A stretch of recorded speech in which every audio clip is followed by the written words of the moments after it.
Nasa loob siya ng palasyo,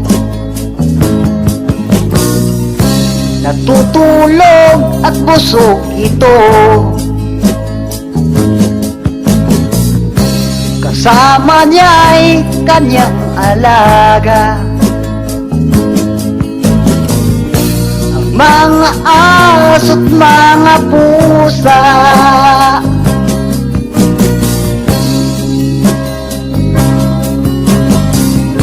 Madadali niya lang utusan,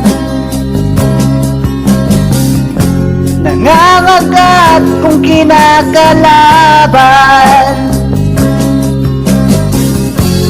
Boses niya lang pinapakinggan, tuta niya sunod-sunuran.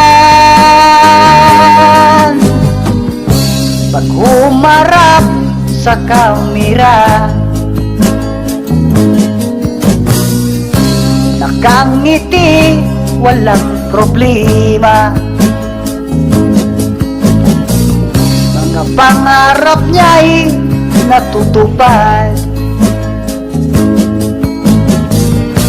pati buong lugar ay kanyang hawak.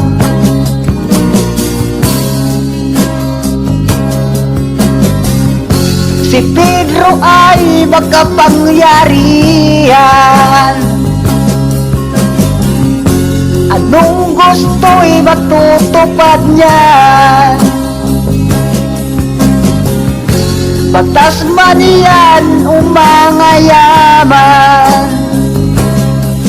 sa kanya ito dadaan.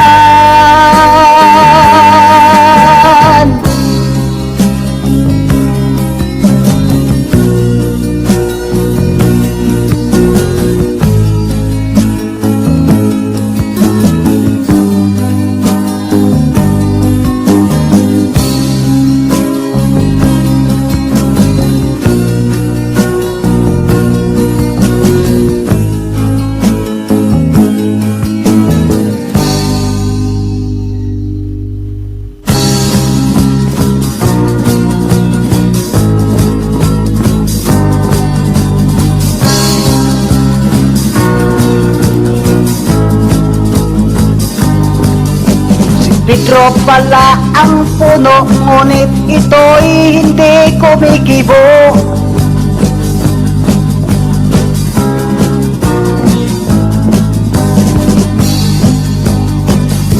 Pagkat malihim itong gumagalaw, kapag siya na ang magnakaw.